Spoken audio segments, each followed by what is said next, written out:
Welcome to The Build-Up, presented by the Florida Home Builders Association. It's where policy, housing, and the future of Florida's building industry come together. Now here are your hosts, Ryan Benson and John Riddle. Welcome to another episode of The Build-Up. I'm your host, Ryan Benson, co-owner of A. Vernon Allen Builder in Naples and Sanibel. And I'm Brian's co-host, John Riddle, owner of Turning Leaf Custom Homes in the Orlando, Central Florida market. So today I'm very excited. We're going to pull back the curtain on the way Tallahassee works, and we're going to take a dive into the way legislation is formed, say on the surface and behind the scenes versus what people consider as.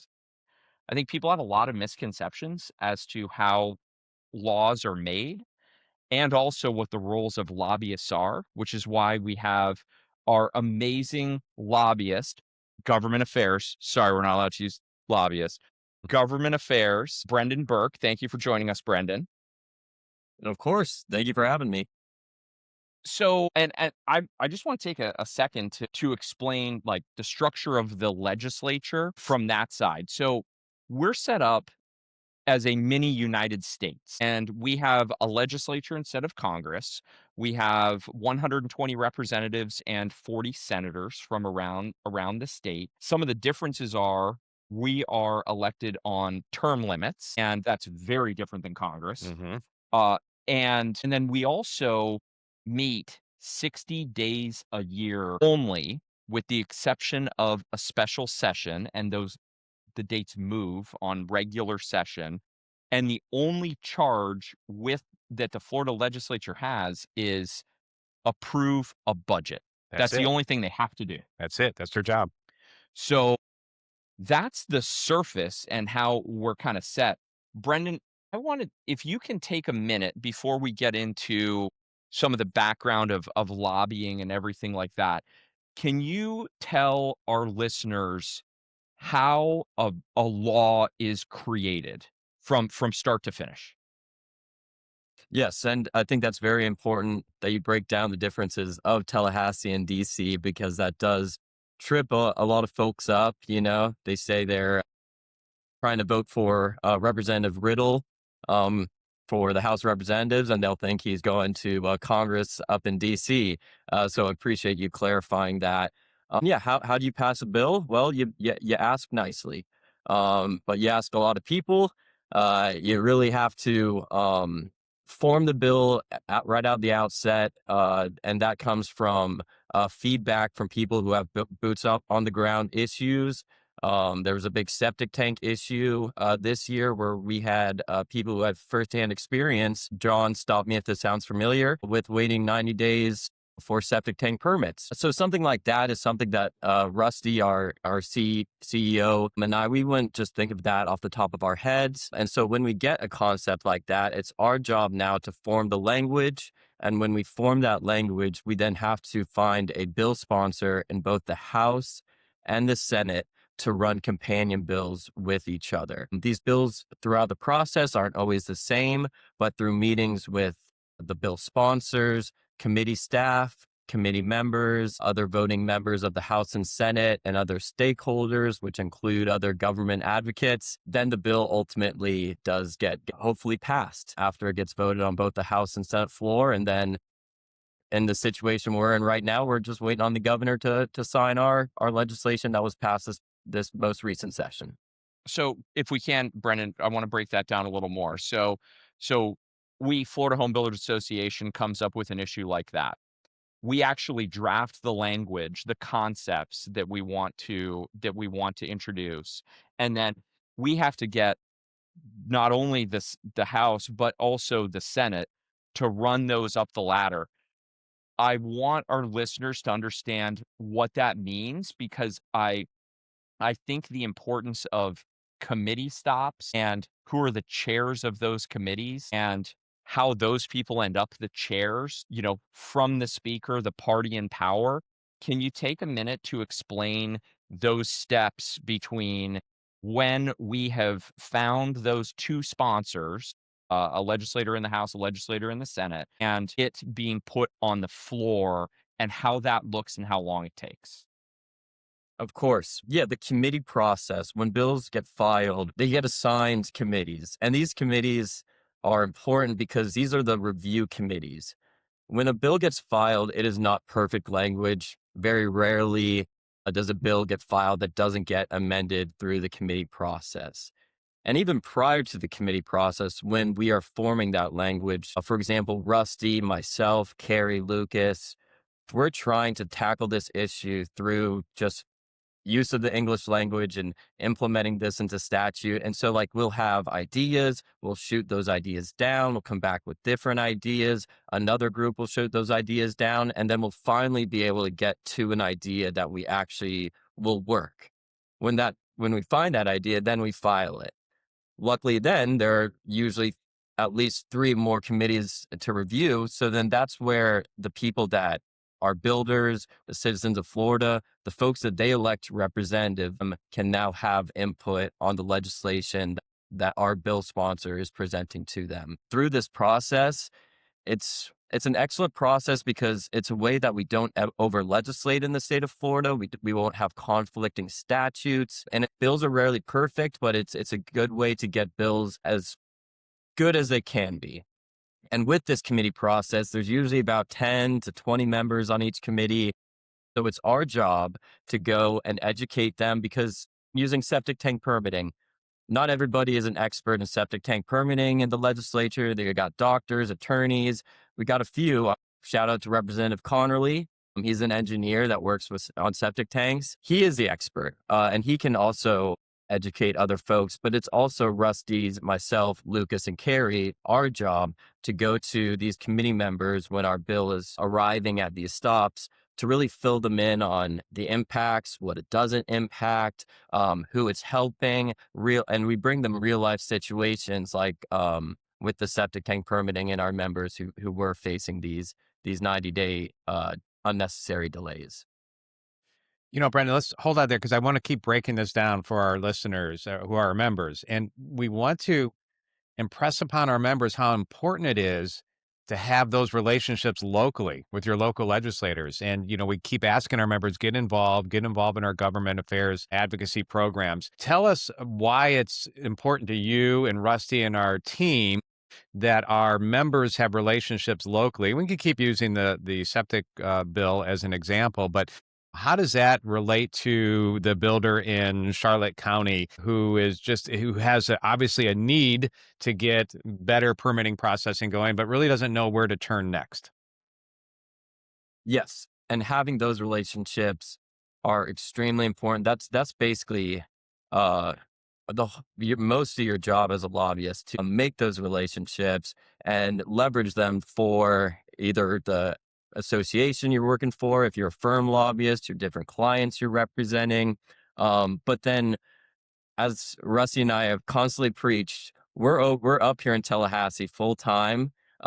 It is so important for our members, if they do have issues, and you don't have to be on our governmental affairs committee. You can be a new member. If you are seeing something out there, please bring it to our legislative team, because that will also help us bring it to the legislator and talk to them about and inform them. But what's even better than that is if you, one of their constituents, calls up your state representative, calls up your state senator and says, "Hey, my name's Ryan Benson. I've lived here for a number of years. You represent me. This is an issue that I've seen that is very important to me." And if this senator, they are hearing about issues from healthcare, education, property taxes, something like septic tank permitting could fall through the wayside. It's not exactly what people think about in their every waking moment. But if the senator or representative locally is hearing about your issues down there, and then we can come up to them in Tallahassee and say, "This is a real issue. Here's language to solve the issue," it makes their job a heck of a lot easier. And also, it provides you with that access in the future to go talk to your local state representative and state senator, go to their events, meet them, shake their hand. They want to meet you. And that's the job representative implies. They're also there to represent you as well. So I want to take a second to unpack that as well. Someone gets elected, they're from this area, then for 2 months, They travel on Monday, right? Monday's travel day. For 2 months, they travel on Monday. I know things get so busy that sometimes there's committee meetings on Mondays. But you have Monday, so you Tuesday, Wednesday, Thursday, and then depending on the schedule, travel back home on Friday. That's what our legislators are. That's the typical schedule.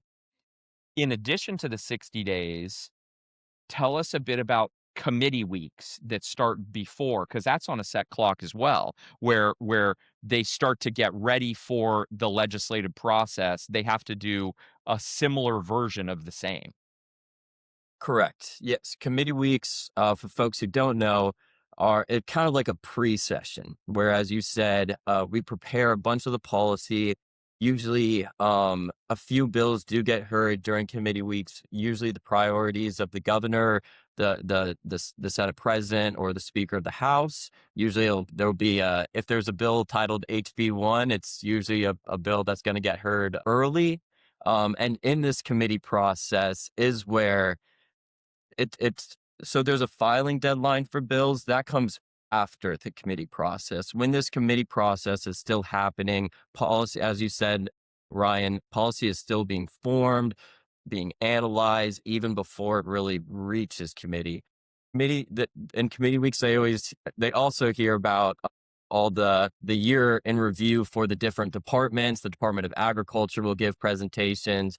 DBPR, shout out to Secretary Griffiths. She's fantastic. And so that's where they give their presentations as well, which you can, the legislatures are always enthralled about. If you watch the Florida channel, you can also follow these presentations as well. But I will warn you, they do get a little tedious. And then honestly, after these committee weeks, session is when more bills, the majority of the bills get heard. Committee weeks are kind of like the honeymoon phase going into session. How do the committee chairs get selected?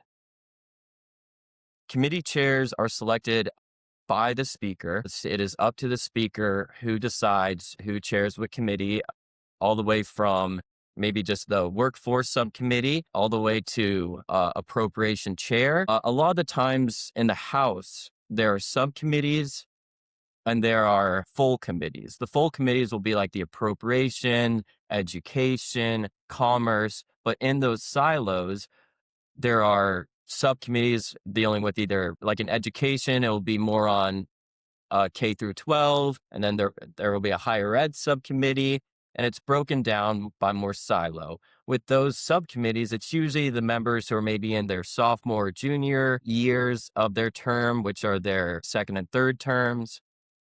And then leadership will usually be chairing the people who are in their last 2 years will be chairing the full committees. In the Senate, since there's less members, there are less committees, less members sitting on these committees. Sometimes there will only be 7 committee members in the whole committee. And it works very similarly as well, where the Senate president decides who will be committee chairs. We generally stick to in the House, State Affairs, who was Chair Will Robinson this past year, and then Commerce, there's Representative James Buchanan, who's running for Senate now. Those are the 2 biggest committees, and the subcommittees under those 2 silos are what impact our industry.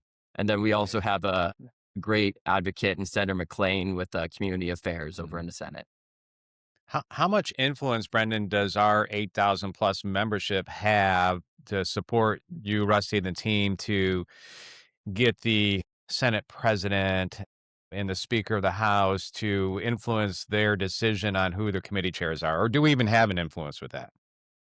Yes, we do have a great influence there, actually. And when I'm talking about the Senate president and the Speaker of the House, they can't be everywhere at once. So they usually do have a leadership team that usually is the appropriations chair, commerce chair over in the House, and the Speaker pro tem, the majority leader. And the Senate is the same way. They have their president of the Senate, president pro tem, they have their majority leader. And these are also the folks that we as an association and our members build relationships with. And that really came into effect this past session. We had a few key members of our association when there were amendments that weren't exactly very friendly to us, they were able to call their local state senator and just say, "Hey, were you aware of this language?" And a lot of the time they are, but it's like there are so many bills out there, so many things flying around it is our job. It is not necessarily their job to know about all 3,000 bills that get filed every year. It's our job to make sure that they're looking at our bills. And as we were talking about previously, having members who say, I build houses, these are A, B, C situations where I would be negatively impacted from this, please help us out. And those senators who are, either leadership currently or incoming leadership, they are influential and they want to be able to help us out if it is good policy. And if we present them with good policy and amendments, again, makes their lives a bunch easier, and really just emphasizes that we're also on our game and looking out for our industry. Mm-hmm. I want to jump on something you just said about getting heard. Who decides which bills actually go in front of the committees and when? Sure. So that will be the chair of the committee. So I'm a former legislative aide, worked for Representative Nick DeSegli out of Pinellas County, and then in the Senate when he ran for Senate, and he was the chair of transportation. What would happen is he would meet with his committee staff. His committee staff, they would present him with a list of bills that are ready to be sent to, say, transportation. So if there's a bill dealing with specialty license plates, passed through its first committees and is now going to the full transportation committee, then the chair has the option of saying, yes, let's hear it. No, let's not hear it. Or as a lot of we have so many great members in the House and in the Senate and so many great chairs. If they don't like a bill, they generally will say, I don't like this language. I have concerns about this language, but how can we fix it? And that's really the approach that we would like to see. And what when we engage with representatives and senators, we definitely would love to hear anything that they actually have issues with, because as I said before, when we're bringing these bills up at first file on first to the committees, they aren't perfect bills, but through this review, through them reviewing them with their committee staff, who are all experts in their silo, they are able to really get they're able to set their agenda with bills that are either good policy or about to be made even better policy. And so they will, when they finish completing those agendas for the week, they will send them off to the Senate President's office or to the Rules Chair. I apologize. So, and that's, I want to talk about that for a minute, is the chair is a very powerful position. They're deciding what actually gets heard. The key is having something get heard. Otherwise, it's going to die. And the majority of bills die, so our listeners understand. How many bills were filed this year? Yeah, Brendan, do you know? I believe, don't quote me on this, I believe that it was around 2,500 bills, and I think that only about 200 actually got passed. Think about that. It was a very slow session. You don't want to over legislate, because we've seen that in other states where they'll pass a bill and it will conflict with existing statute, and then they have to go back and fix it. I'm not saying we don't have to go back and fix bills here in Florida, but generally it's not because of that reason. It's because of unintended consequences. So it's not necessarily a bad thing to not pass every bill that comes up. But go ahead, John. But that's what we wanted to mention, that for our listeners and our members. Over 2,000 bills were filed this year. Roughly about 200 have been passed through. When we went into our preparing for session weeks, we had priorities, our tier 1, which is how we categorize them, the kind of the most important to our members. We only had, 3 or 4, right, that were really important for us. Just what you just said, Brendan, we're not trying to over legislate. What we're trying to do is make effective and real change that we know will have an opportunity to not only pass through all these committees, but then sit on the governor's desk for his signature. Am I correct on that? Yes, sir. Yes, sir. And it was also a very successful session for us, as we did have our priorities. FHBA passed basically more than 1% of the total legislation that was passed this year, which that's amazing. is, obviously due to the low number of bills that were actually passed. But and as I said before, yeah, Rusty deserves credit. The lobbyist team, the legislative team deserves credit, but y'all deserve credit too. Justin, our GA chair, he deserves so much credit. And we did have such a successful session 2 sessions ago with John as our GA chair and Ryan, you as our last president, final president. And really, that's what it takes. Forever, Brendan. Forever president. Yes. Well, I will tell you, this year, Brendan, you had a much smarter guy than you had last year as GA chair. And it showed with the 100% of our bills getting passed through. So, yeah, so a great job by Justin and your team up there this year. So the key is writing something good so it gets heard. Yeah. So you want it to get heard. It's going to move through committee. You're competing against every other association for what is going to actually get agended. So that relationship with the chairs, which is why that's so powerful, then the chairs are moving it up to the people that appointed them in those roles for approval, and it's going to rules, which makes, and we'll bring up some of that in an interview with Senator Passidomo. Yeah. But the rules chair is kind of a gatekeeper as to what is going to actually make it through the process. Yeah. And then the Speaker of the House and the Senate President are going to decide what actually makes it to the floor for a vote. Yes. So there's a lot of authority granted to the rules chair. The rules chair is the arbiter of the rules. They can choose to waive the rules if they like for certain issues. Of course, people can bring up point of orders to contest that. But the fact is that, and yes, our rules chair, Senator Passidomo, for the past 2 years, and she's been great, very helpful. And she has been one of those, if she does not think that the policy is ready, she doesn't just say no, but she will say, hey, here's how you can fix it. I'll even give you some resources on how you can fix it. So really appreciate working with her over the past couple of years. It's been great. And also when I was inside on DeSegli's team, she was Senate President and excellent there as well. She will be missed. But yes, I would say the rules chair is basically kind of like the deputy to the Senate President as far as actual policy goes. The majority leader also is very much in control of like the Senate class, but the rules chair is definitely the policy person.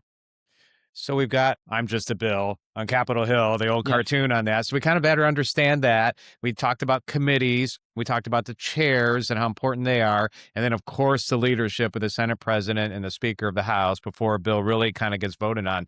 So let's fill in the gaps, in my opinion, Brendan. So, what is the role that you, as our lobbyist, and Rusty and our team up there have with this committee structure and these chair structures? And then also touch on what is the biggest misconception that you think our builder members have and what you all really do?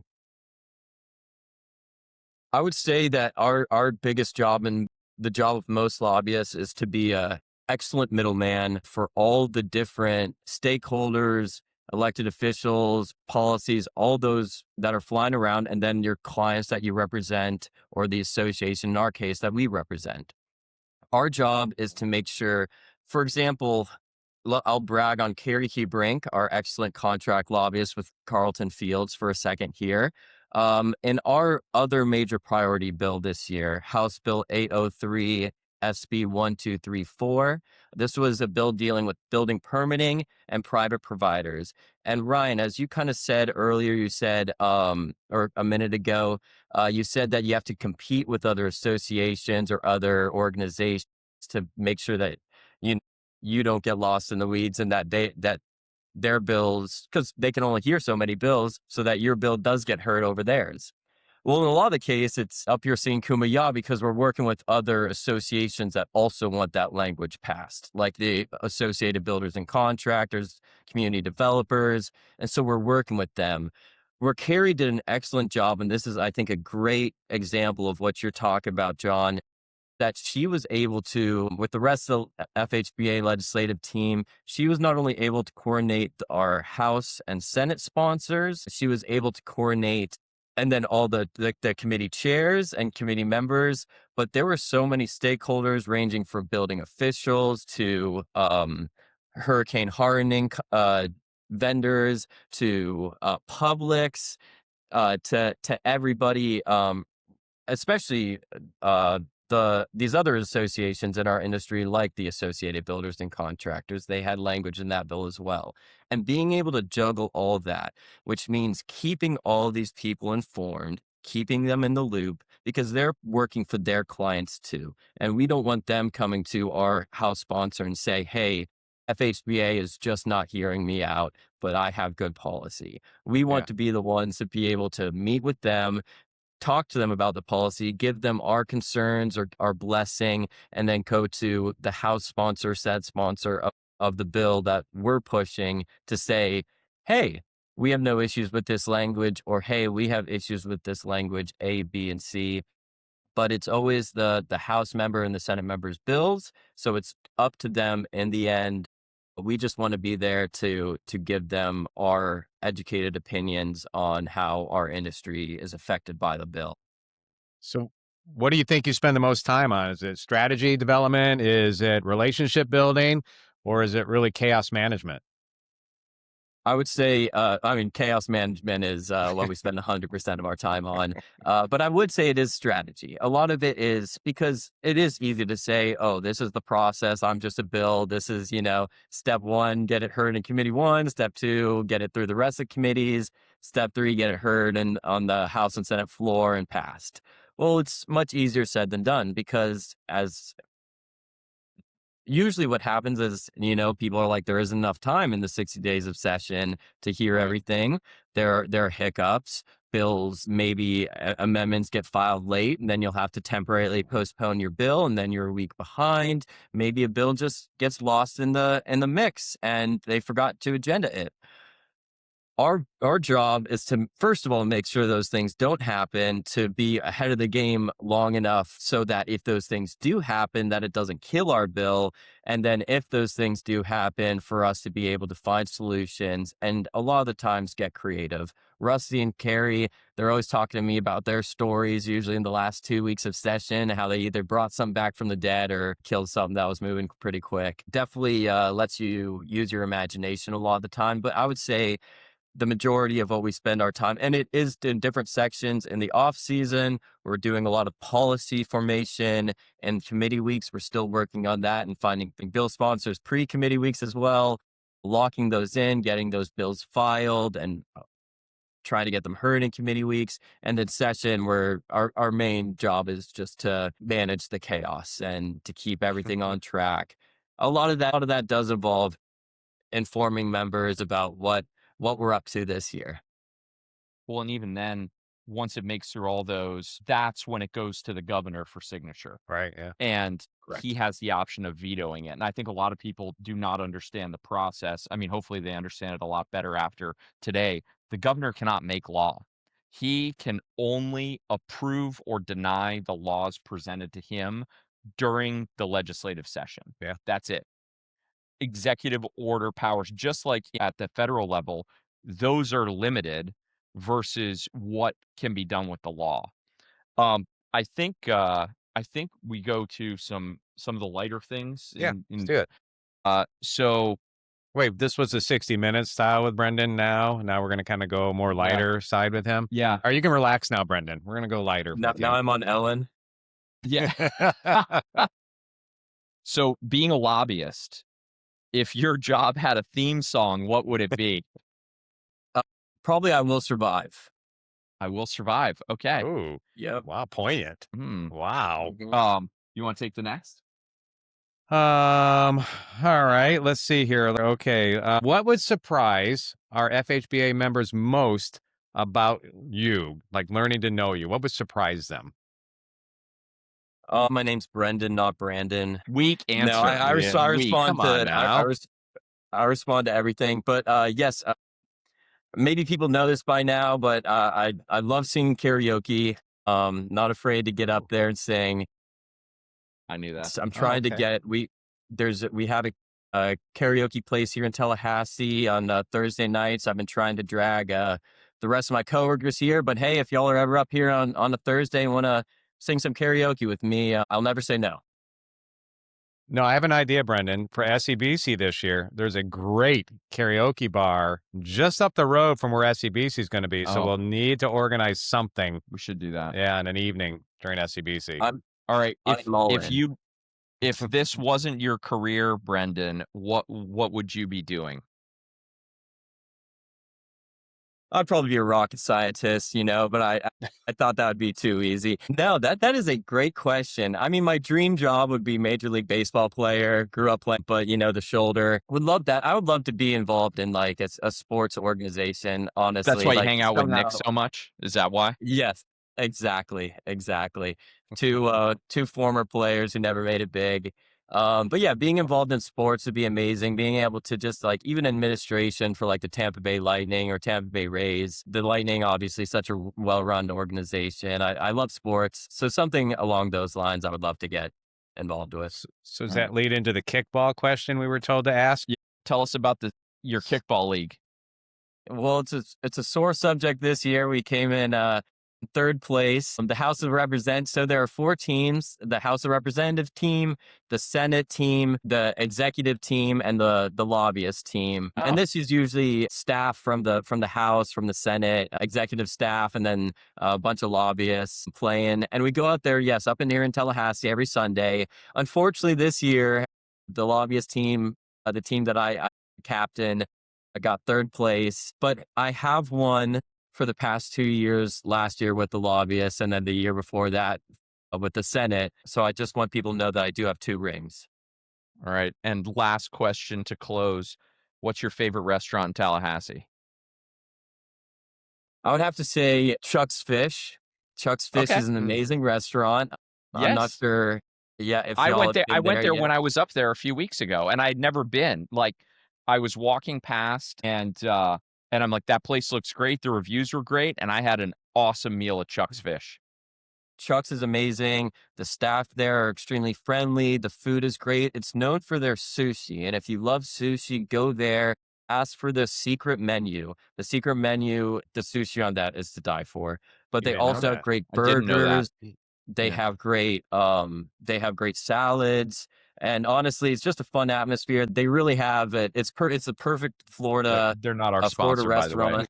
Wait, yeah, they're not our sponsor. We don't need to that's. But they that's could good. be. Yeah, with they this. could be. Yeah. Maybe they will be after this. Brought to you Hey, by maybe they will Chuck's be. Fish. No, Just I'm kidding. not. They're not sponsored yet, but hey, I won't say no. Awesome. Well, thank you so much, Brendan. We really appreciate your insight, and I think it's a great chance for our members to get to better understand how this process works. Yeah. No. So Really appreciate you coming on and joining us. And we're winding down now. We have bills on the governor's desk, which are fantastic, just waiting for his signature. And then you guys are already starting back up. I'm certain of that.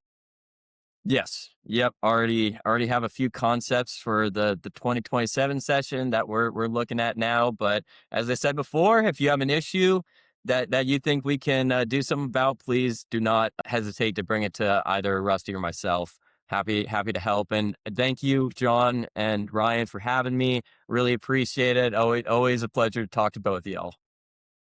awesome. It's been another great episode of The Build Up. Be sure to subscribe, and thank you everyone for listening and watching. And that's a wrap on this episode of The Build Up, presented by the Florida Home Builders Association. Thanks for listening.